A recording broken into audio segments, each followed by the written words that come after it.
Ano ba yan, Marlene? Nakabasag ka na naman ng pinggan. Pasensya na po, Ma'am Soria. Hindi na po mauulit. Lilinisan ko na lang ho. Hayo ng walis tambo at daspan. Bilisan mo linisan niya mga bubog. Baka matapakan pa yan ng anak ko pagdating. Sige po, saglit lang. Aray! Ay, Diyos ko po. Bakit ka ba kasi natataranta? Hayaan, nadapa ka tuloy. Nabubog pa yung tuhod mo. Ay, ano ba yan? Hindi kasi ayos-ayusin ang kilos eh. Ang sakit po, ma'am. Nagdudugo po. Aray! Naku naman, binigyan mo pa ako ng dagdag na problema. Hindi yata kita babayaran dito para maging katulong eh. Parang babayaran kita dito para ako maging katulong mong buwisit ka. Sorry po talaga, ma'am. Hindi na po mauulit. Kahapon ka palang nag-umpisa sa akin. Pero parang gusto na kitang tanggalin agad sa trabaho. Ang lampa-lampa mo! Unang araw pa lang ni Marlene sa mansyon ng bago niyang among si Ma'am Soria, napapagalitan na agad siya dahil nakakabasag na ng mga pinggan. Hindi lang pagbabasag ng plato ang nagawa niyang kapalpakan bilang kasambahay.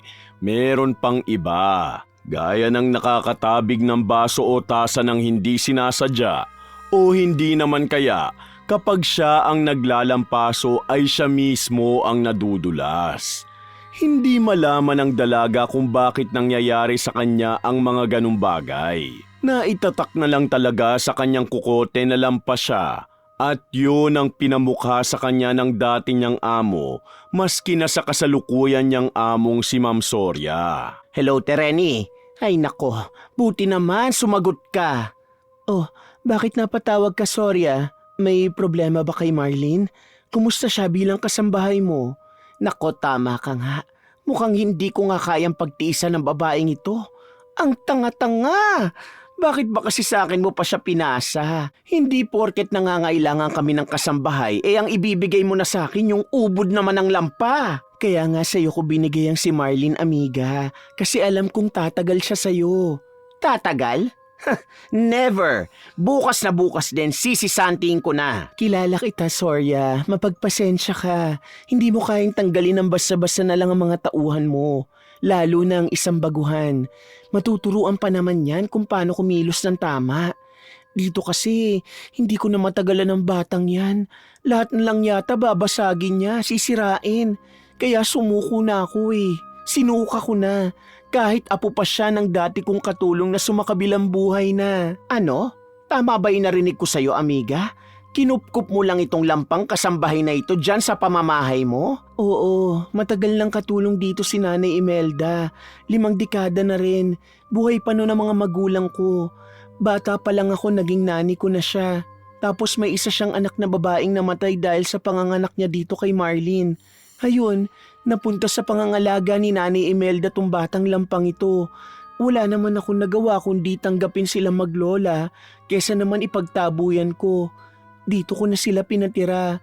May utang na loob din naman ako sa matanda kahit papano dahil siyang nag-alaga at nag-aruga sa akin nung nawala ng mga magulang ko. Kaso nung namatay si Nanay Imelda sa katandaan, napunta sa akin itong bata. Sa akin na napuntang responsibilidad sa kanya at naiwan naman sa kanya ang lahat ng trabaho ng lola niya bilang kasambahay sa mansyon na ito. Ibig sabihin, nagpalaki ka ng isang lampa? Hindi ko naman alam na magiging ganun ang bata paglaki. Ewan ko ba, simula nang mamatay ang lola niya palaging wala na siya sa wisyo kapag uutusan ko. Palagi bang lutang? Ganun.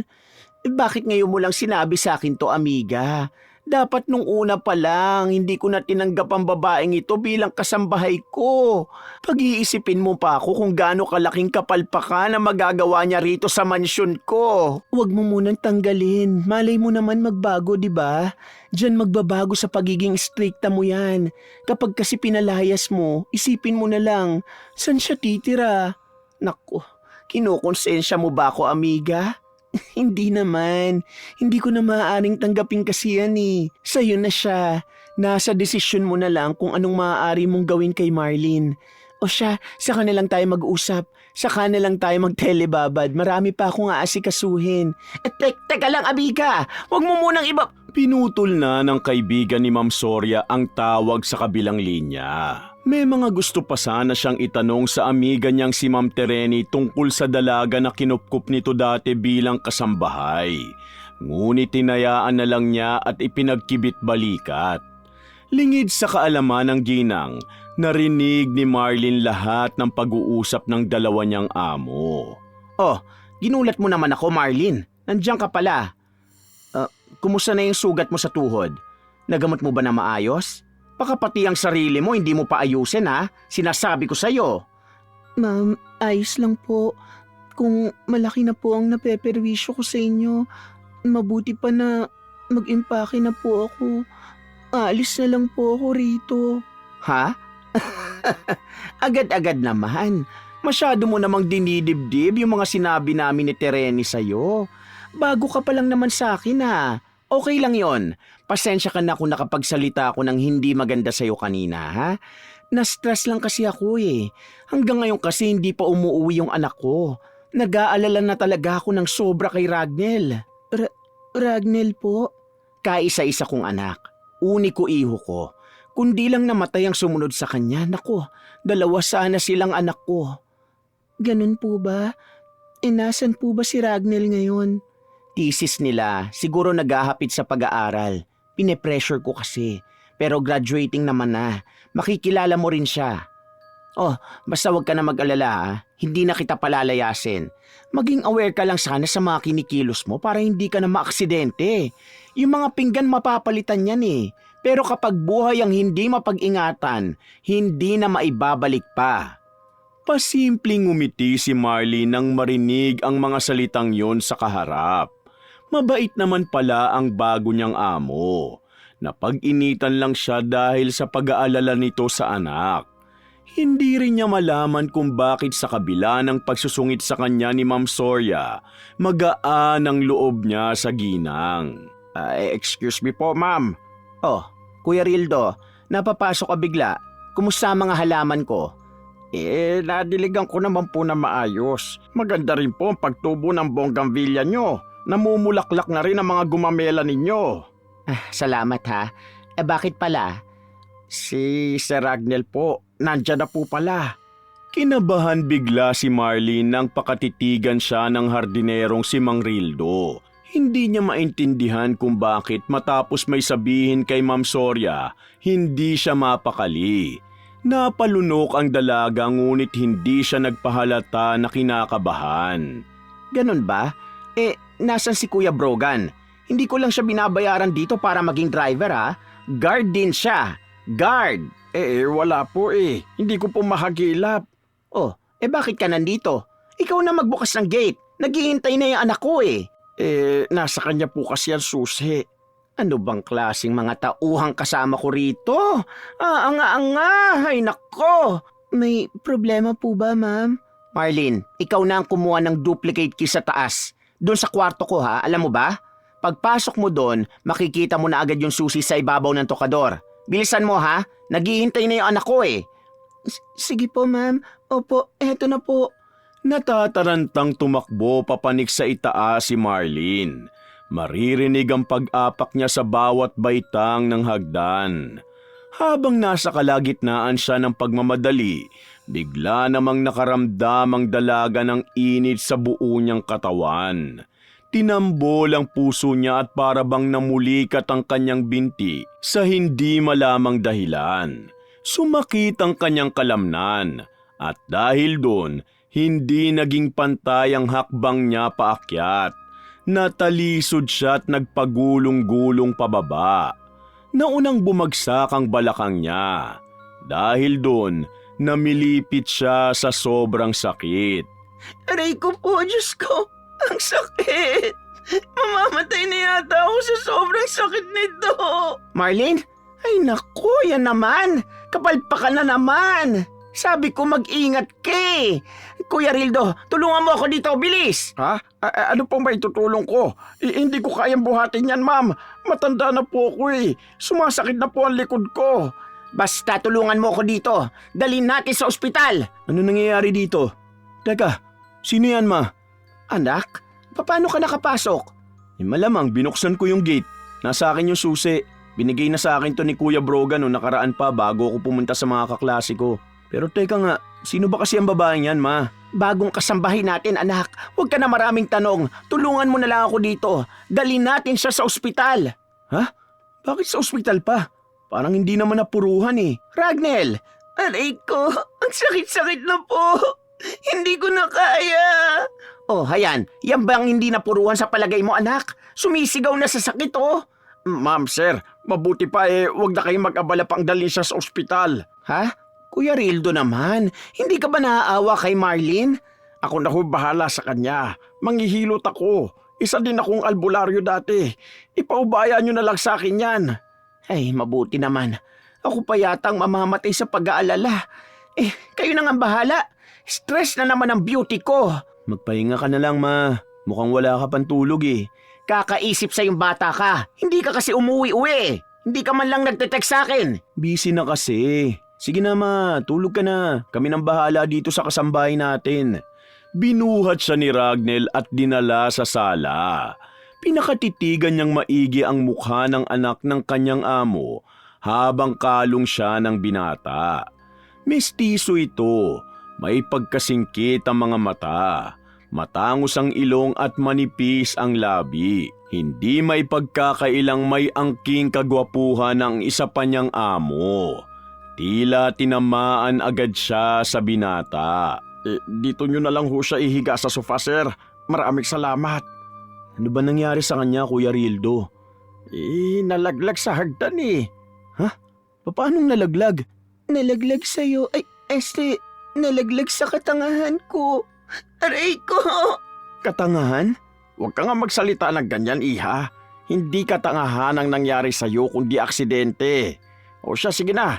Ihiluti na kita. Itaas mo yung likuran ng damit mo. Punasan ko lang itong langis na hawak ko. Hindi ko alam na albularyo pala kayo, Kuya Rildo. Ba't wala ho kayo nasasabi sa amin? Eto naman batang to. Huwag ka na magtanong. Pagbihis ka na dun sa itaas. Tignan mo, pawis na pawis ka na. Nag-commute ka lang ba, sir? Opo Nakalimutan ko kasing tawagan si Kuya Brogan. Siya sana ang susundo sa akin eh. Sige na ho Kayo nang bahala dyan, Kuya. May tiwala ako sa inyo. Oo, sa'yo lang to. Wala na mga agaw. Loko rin kayo, Kuya. Ngayon ko pa nga lang nakita yan eh. Nag-aalala lang ako dahil nasaktan. Ayan, Mang Rildo. Ayan, ang sarap.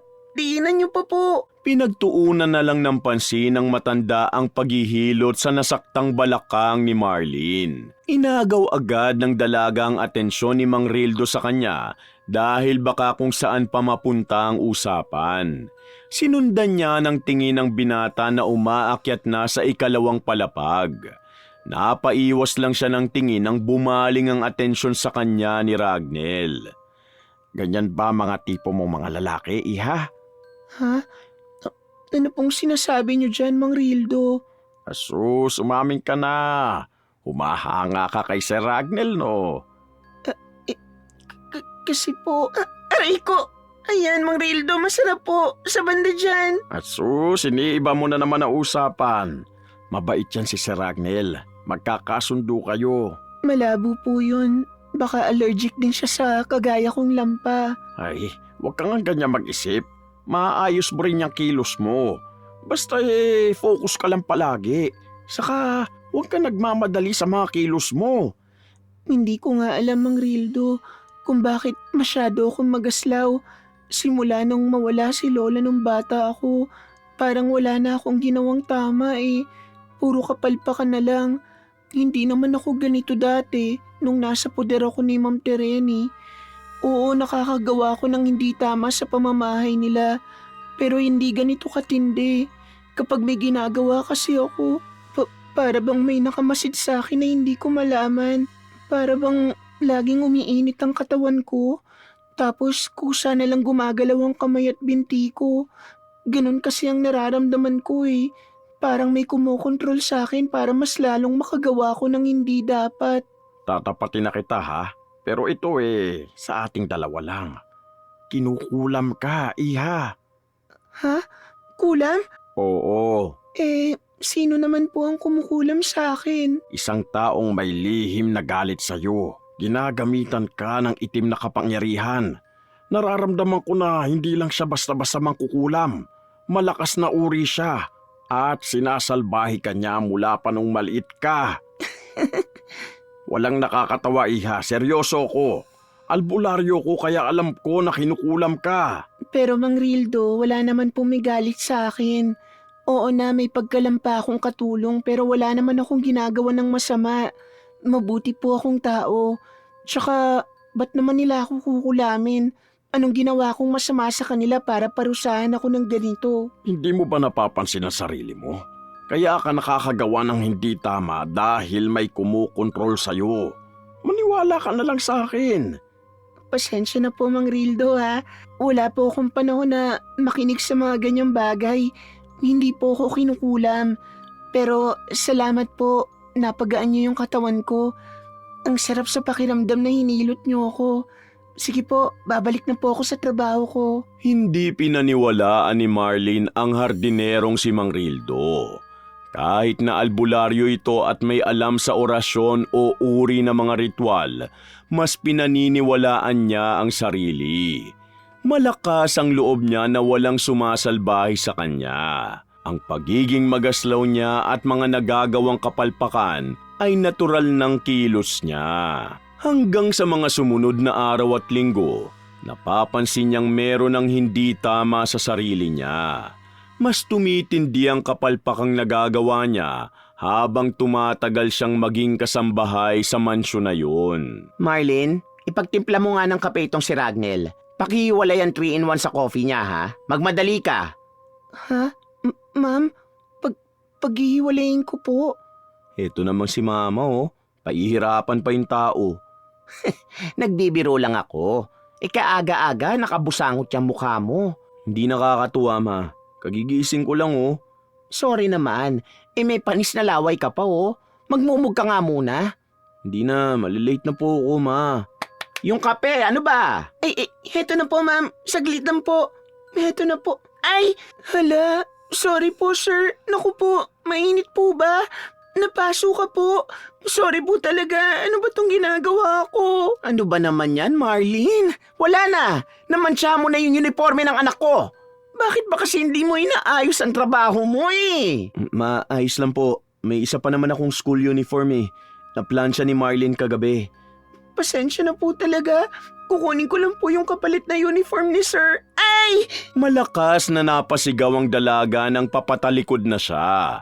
Nahila ang maid's uniform niya na sumama sa lamesa. Sumabit pala ang laso niya sa dulo nun. Sa pagbagsak niya, natangay ang mesa dahilan upang matumba rin ito.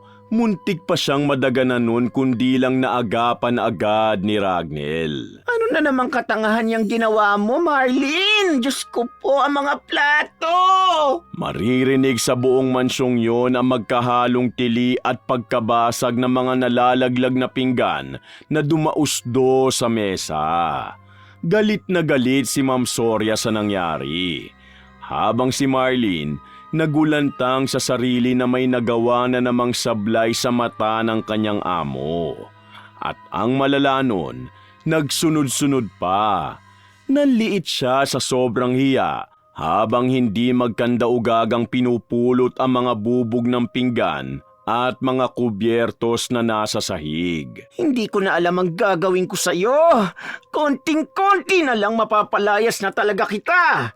Ma naman, huwag mo nang kagalitan. Kita mo naman umiiyak na yung tao. Paanong hindi ako magagalit, ha?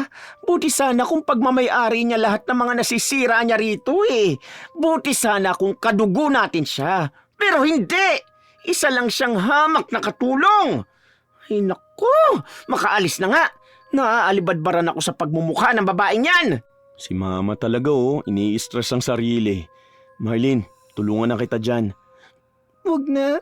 Aalis na po ako rito. Tatapusin ko lang po ito. Ha?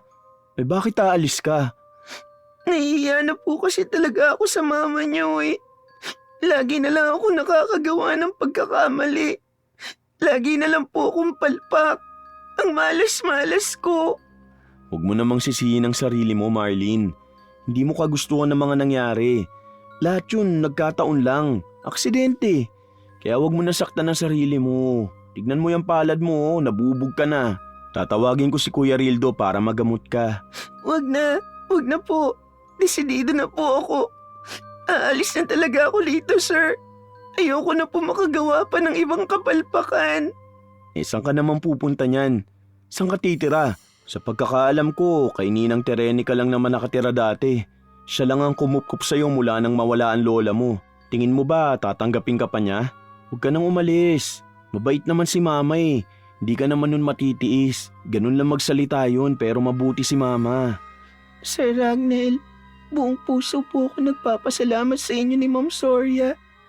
Ayoko naman pong abusuhin ang kabutihang ginawa niyo sa aking mag-ina. Tatayo na po ako sa sarili kong mga paa simula ngayon. Kaya wag niyo na po akong pigilan. Ayos lang po ako. Marlene, may dahilan kung bakit ayaw kitang mawala dito sa mansyon. Sir, bakit po? Ano pong problema? Hindi umimik si Ragnel na ipinagtaka naman ng dalaga. Pareho silang nakayuko na magkaharap ng mga sandaling yun. Kaya naman, ramdam ang pagkailang sa isa't isa. Hanggang sa binasag ni Marlene ang katahimikan sa pagitan nilang dalawa. Sige po, sir. Mag-iimpake na po ako. Salamat. Huwag ka muna umalis, Marlene. Huwag mo akong iwan. Hindi ko kaya mawala ka. Hindi ko alam kung bakit ganito ang nararamdaman ko pero sabi ng puso ko, mahal kita. Mahal kita, Marlene. Nabigla siya sa pagtatapat sa kanya ni Ragnel. Hindi niya talaga yun inaasahan. Sa mahigit 1 buwan na kasi niyang naging kasambahay sa mansyon na yun, napalapit na sila sa isa't isa. Ni sigaw o galit man lang kay Sir Ragnel niya kapag nakakagawa siya ng pagkakamali sa mga gawaing bahay, hindi man lang niya nakitaan ang binata. Ngunit aaminin niyang habang tumatagal, nahuhulog na rin ang loob niya sa anak ng kanyang amo. Sir, hindi po ito pwede. Bakit, Marlene? Wala ka bang nararamdaman sa akin? Kitang-kita ko sa mga mata mo na may pagtingin ka sa akin at alam kong mahal mo rin ako. Kasambahin niyo lang po ako, sir. Ayoko magkaroon ng relasyon sa mga amo ko. Kahit mahal ko pa. Kaya pasensya na po kung aalis na ako. Teka, alam mo ba? Kinasuklaman ko si Papa nung iwan niya kami habang ipinagbubuntis ni Mama yung kapatid ko. Yung baby sister ko. Bata pa lang ako nun. 4 years old ako. Akala ko magiging okay na ako. Kami ni Mama kapag dumating sa buhay namin ang nakababata akong kapatid na babae. Pero nung pinanganak ni Mama si Marinel at habang nasa nursery ward ang kapatid ko, bigla na lang nawala. Hindi na namin matagpuan. Ginawa namin lahat para hanapin siya. Pinanawagan namin siya noon kahit alam naming imposible na siyang mahanap. Hanggang sa sumuko na lang kami. Sa paglipas ng mga taon, naging malungkot ang buhay ko. Si Mama naman napapansin kong napakamainitin ang ulo niya. Kaya siguro ganun siya palagi sa akin. Labis na nag-aalala kapag nalilate ako ng uwi. Ngayon, nang dumating ka dito sa mansyon, para bang biglang naging iba ang pakiramdam ko. Gumaan. Hinahanap kita palagi kapag dumadating ako galing sa school kasi ayokong mawala ka sa paningin ko. Kaya sana Marlene, huwag ka na umalis. Dito ka lang. Kahit ilang mamahaling vase, pinggan man o babasaging bagay ang mabasag mo, tatanggapin kita ng buong buo. Napanganga si Marlene sa mahabang pahayag na yon ni Ragnel. Hindi siya makapaniwala na dahil sa pangungulila niya sa nakababatang kapatid, nabaling ang lungkot na nararamdaman nito para sa kanya. Sorry po, sir, kung tanggap niyo ako ng buong buo. Alam ko yun. Pero buong buo na rin talaga ang desisyon kong umalis. Sige na po. Paalam na po. Marlene, please. Marlene! Nakakailang hakbang pa lamang ang dalaga patungo sa silid ng mga katulong para kunin ang kanyang bagahe nang bigla siyang makaramdam ng kakaiba sa katawan. Nagdilim ang paningin niya at tuluyang nawala ng malay. Napasigaw naman ng malakas ang binata nang biglang natumba si Marlene sa sahig at nangisay-ngisay. Bumubula ang bibig niya na tila ba kinukumbulsyon. Higit pa na nakakakilabot, habang nangingisay siya, nakadilat ang pares ng mga mata niya at parehong purong itim. Tulong! Mama! Kuya Rildon, tulungan niyo po kami! Gumising ka, Marlene. Nandito lang ako. Diyos ko po. Bakit ayaw mong gumising, Marlene? Sir Ragnel, ano Naku po, sinasabi ko na nga ba ganito ang mangyayari? Bakit po, Kuya Rildo? May alam po ba kayo tungkol dito? Kumikilos na ang mangkukulam para unti-untiin si Marlene. Kinokontrol niya na ito ng tuluyan. Ano pong ibig niyo sabihin, Kuya? Saka ako na ipapaliwanag. Mabuti pa ihiga na natin siya sa malambot na kama. Aalamin na natin kung sino ang kumukulam sa kanya. Agad na sumang-ayon si Ragnel at binuhat ang nawalang malay na taong kasambahay. Ginamit nila ang silid ng mga katulong kung saan naroon ang mga gamit ni Marlene. Maaari ko bang gamitin ang salamin na ito, Sir Ragnel? Panonoorin lang natin sa salamin na ito kung ano ang ginagawa ng mangkukulam upang kontrolin si Marlene.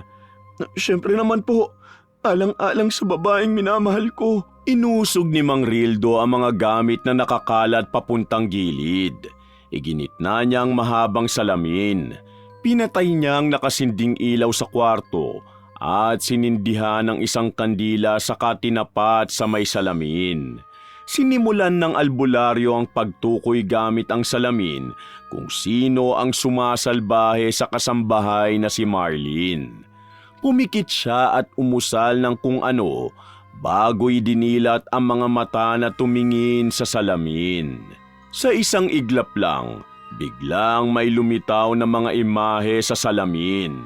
Isang may edad na babae ang may hawak ng manyika habang hinahaplos ang buhok nun.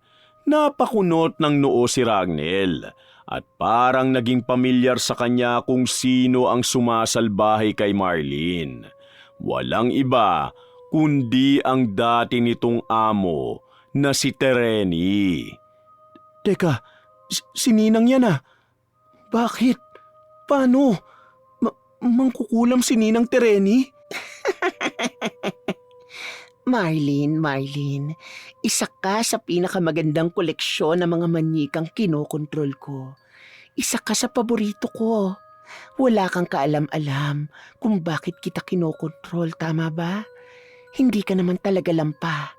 Nakagagawa ka lang ng kapalpakan dahil sa itim na kapangyarihan ko. Gusto ko, unti-unting masira ang buhay mo kasama ng mga minamahal mo. Nagdilim ang aura ng itsura ni Tereni nang hawakan ng mahigpit ang laruang pambabae. Kaagad na bumaling ang atensyon ng binata at matanda sa kinahihigaan ni Marlene. Para itong naninigas. Tila may kumakapit sa buong katawan ng dalaga, dahilan para umungol-ungol ito. Anong gagawin natin, Kuya Rildo? Pinapahirapan na siya ni Ninang. Kapag wala pa tayong ginawa, baka mamatay si Marlene. Oh, tingnan mo, Kuya. Nagkukulay ubi ng mukha ni Marlene. Tulungan na natin siya, Kuya. Huminahon ka, sir. Kapag pinakita mong natatakot ka, mas lalo lang lumalakas ang kadilimang bumabalot kay Marlene. Tatagan mo ang loob mo. Uumpisahan ko ng kalabanin ng mangkukulam na ito. Hindi lubos maisip ng dalawa kung bakit sinasalbahay ni Tereni ang dati nitong kasambahay na si Marlene.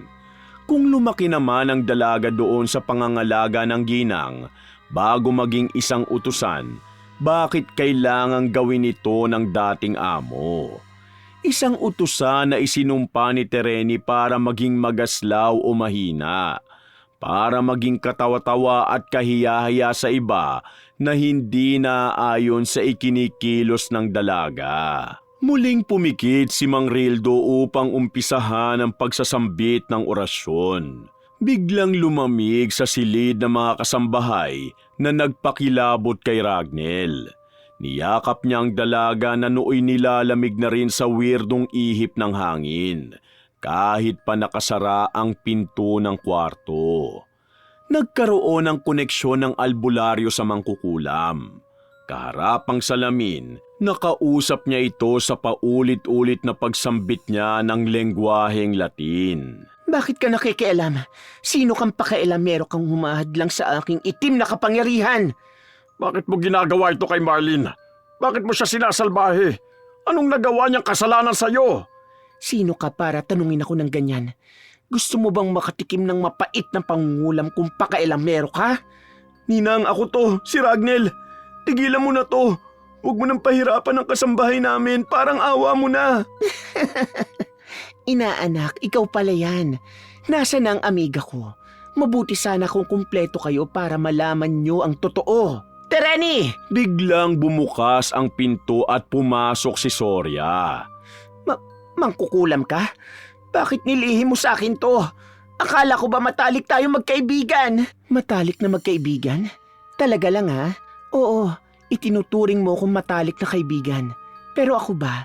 Tinanong mo ba ako kung tinuturing din kitang matalik na kaibigan? Paano mangyayari yon kung mortal naman kitang kalaban sa pag-ibig ko kay Verhel? Para bang huminto ang mundo ng ginang sa isiniwalat nitong lihim na iniibig ang kanyang asawa na iniwanan sila noon. Ano?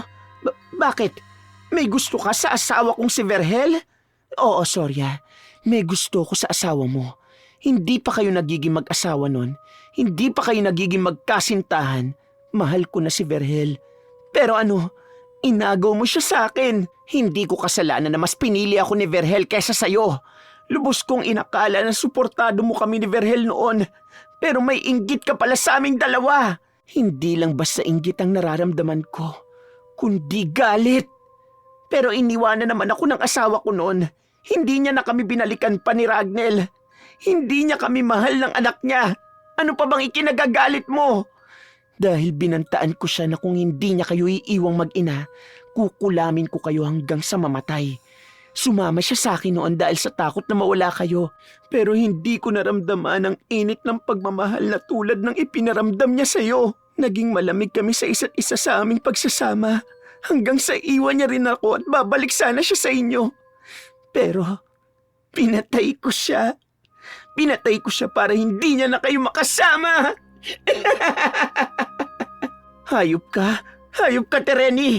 Wala kang kasing sama. Napakaitim ng budhi mo, Ninang.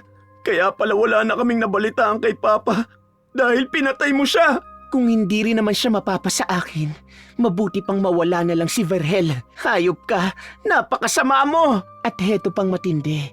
Gusto niyo bang malaman na mag-ina ang isa pang mas matinding revelasyon? Kilala niyo ba kung sino ang nagnakaw ng baby na nagngangalang Marinel sa ospital nung nanganak ka, Soria? Walang hiya ka! Ops. Huwag ka muna mag-react. Patapusin mo muna ako. Oo, ako ang kumuha kay Marinel. At kilala niyo ba kung sino siya? Sino? Sino, Ninang? Yan. Yang babaeng naghihingalo sa likuran niyo. Hindi ito maaari. Anak ko ang kasambahay na ito. Kapatid ko si Marlene. Kapatid ko ang taong iniibig ko. Hindi mo siya maaaring ibigin. Ngayong nandyan na siya sa tahanan niyo, nasisilayan niyo na siyang unti-unting nalalagutan ng hininga. Anong nais niyong sabihin sa kanya bago niya lisanin ang mundong ito? Ha? Hindi pwedeng mamatay ang kapatid ko. Kuya Rildo, talunin mo siya. Talunin mo ang bruhang yan para mawala na ang sumpa sa kapatid ko. Kailangan natin magmadali. Nakikita kong nababalutan na ng itim ang puso niya. Nararamdaman kong malapit nang tumigil ang tibok ng puso ni Marlene. Kaya sabay-sabay tayong sambitin ang mga lingwahe ito. Sumabay kayo sa akin at palakasin ang puwersa para patayin ang kasamaan. Hindi kayo magtatagumpay. Tatalunin ko kayo. Papatayin ko ang babaeng yan. Pinagtutusok ni Tereni gamit ng karayom ang manyika kung saan nakakonekta sa katawan ni Marlene. Umungol ang dalaga sa mga tinamong buta sa katawan. Hindi naman tumigil sa kakasambit ng kakaibang lengguwahe ang binata, ginang at matandang albularyo ng sabay-sabay. Habang palakas naman ang palakas ang pagsasambit nila ng mga makapangyarihang kataga, pinilit ni Marlene na magpakatatag at lumaban sa kapangyarihan ng dilim. Sinubukan ng dalaga na kumawala sa kulam at sumpa sa kanya dahil sa kanyang naririnig na orasyon. Hindi ka magtatagumpay, Ma'am Tereni. Hinding-hindi. Ha? Paano ka nakawala sa kapangyarihang itim ko? Paano? Ganun na. Sige, hetong nababagay sa'yo. Wala nang talab sa akin ang pagtusok-tusok mo ng karayom sa manyikang yan. Hindi mo na ako makokontrol dahil ikaw na ang kokontrolin ko ngayon. Hindi ito maaari. Bumalik sa akin ang kulam, ang sumpa. Hindi ito pwede. Binali ni Marlene sa pamamagitan ng kamay niya ang leeg ng manyika na nasa salamin. Kasabay ng pagbali ng leeg ng manyika, ang pagbali rin ng leeg ng ginang. Lumagutok yon kaya naman bumagsak si Tereni at binawian agad ng buhay. Kasunod nun, ang pagkabasag ng malaking salamin.